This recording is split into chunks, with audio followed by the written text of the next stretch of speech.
मेरे प्यारे बच्चों, आज की भाषा और व्याकरण की क्लास में आप सभी का स्वागत है। आज हम जानेंगे चौपाई, दोहा, सोरठा, रोला, कुंडलियां, हरिगीतिका और बरबई के बारे में। ठीक है, तो सबसे पहले हम चौपाई देखेंगे। यह सममात्रिक छंद है। इसमें 4 चरण होते हैं और प्रत्येक चरण में 16 मात्राएं होती हैं। अंत में जगड़ और तगड़ के प्रयोग निषेध हैं। उदाहरण में हम देख लेंगे। निरखी सिद्ध साधक अनुरागे, सहज स्नेहु सराहन लागे। होत न भूतल भाव भरत को, अजर सजर चर अचर करत को, जो तुलसीदास के रामचरितमानस से लिया गया है। इस छंद के प्रत्येक चरण में 16-16 मात्राएं हैं, अतः यह चौपाई छंद है। ठीक है, अब हम देखेंगे दोहा। यह अर्ध सममात्रिक छंद है। इसमें 4 चरण होते हैं। इसके पहले और तीसरे चरण में 13-13 मात्राएं तथा दूसरे और चौथे चरण में 11-11 मात्राएं होती हैं। इसके विषम चरणों के आदि में जगड़ नहीं होना चाहिए तथा सम चरणों के अंत में गुरु लघु होना चाहिए। इसका दोहा है।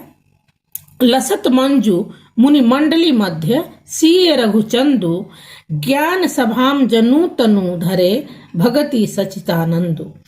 ये भी तुलसी जी के रामचरितमानस से लिया गया है।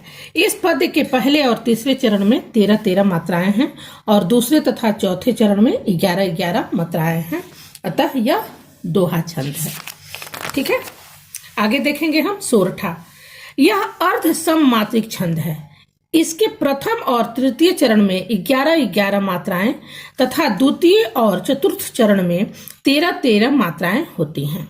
पहले और तीसरे चरण के अंत में गुरु लघु आते हैं और कहीं कहीं तुक भी मिलती है। यह दोहा का उल्टा होता है। ठीक है, इसका भी हम एक उदाहरण ले लेंगे। नील सरो रूह श्याम तरुण अरुण बारिज नयन, करऊ सो मम उर्धाम सदा क्षीर सागर शयन। ये भी तुलसीदास के रामचरितमानस से लिया गया है। इस पद्य के प्रथम और तृतीय चरण में 11-11 तथा द्वितीय और चतुर्थ चरण में 13-13 मात्राएं हैं, अतः यह छंद सोरठा है। ठीक है, अब जानेंगे हम रोला के बारे में। यह सममात्रिक छंद है। इसमें 4 चरण होते हैं और प्रत्येक चरण में 24 मात्राएं होती हैं। 11 और 13 मात्राओं पर यति होती है। ठीक है, उदाहरण में हम देख लेंगे। को पापहि पंच तत्व प्राप्त सुनी, जब मगन धावत, बनी बनी बामन बीरत बढ़त, चौचंद मचावत। पै तकी ताकी लोथ त्रिपथगा के तट लावत, 9 दई 11 होत 3-5 ही बिसरावत। ये भारतेंदु जी की लिखी हुई गंगा अवतरण से है।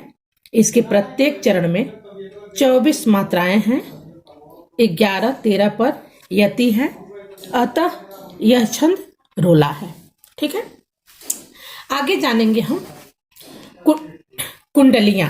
ठीक है, यह विषम मात्रिक छंद है। इसमें 6 चरण होते हैं और प्रत्येक चरण में 24 मात्राएं होती हैं।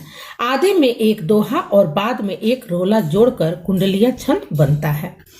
ये दोनों छंद मानव कुंडली के रूप में एक दूसरे से गुथे रहते हैं, इसलिए इसे कुंडलियां छंद कहते हैं।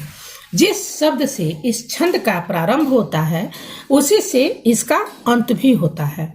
दोहे का चौथा चरण रोला के प्रथम चरण का भाग लेकर होकर आता है। इसका हम देख लेंगे उदाहरण। साईं बैर न कीजिए गुरु पंडित कबियार, बेटा बनिता पौरिया यज्ञ करावन हार। यज्ञ करावन हार, राजमंत्री जो होई, विप्र पड़ोसी वैद्य आपको तपई रसोई। कह गिरिधर कबीराय जुगन, सोयह चली आई, इन 13 को तरह दिए, बनी आवई साई। इस पद्य के प्रथम एवं द्वितीय चरण दोहा है तथा आगे के 4 चरण रोला है। दोनों के कुंडलित होने से ये कुंडलिया छंद का निर्माण हुआ है। ठीक है, छठा जानेंगे हरिगीतिका। यह सममात्रिक छंद है। इसमें 4 चरण होते हैं। इसके प्रत्येक चरण में 28 मात्राएं होती हैं। 16 और 12 मात्राओं पर यति होती है। प्रत्येक चरण के अंत में रगड़ आना आवश्यक है। ठीक है, उदाहरण में देख लेंगे।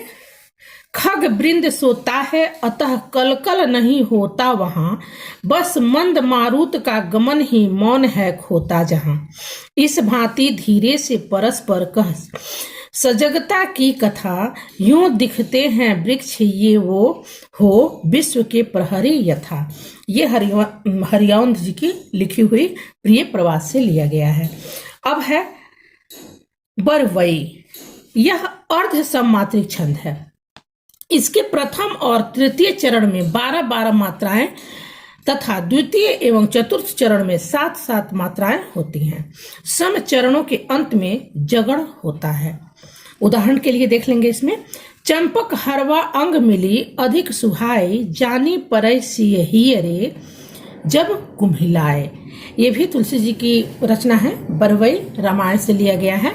ठीक है, और ये आप जितना भी देख रहे हैं यहाँ बरवई के ऊपर इसकी मात्राएं दी गई हैं। ठीक है, इसी तरह हरि गीतिका के ऊपर भी मात्राएं दी गई हैं।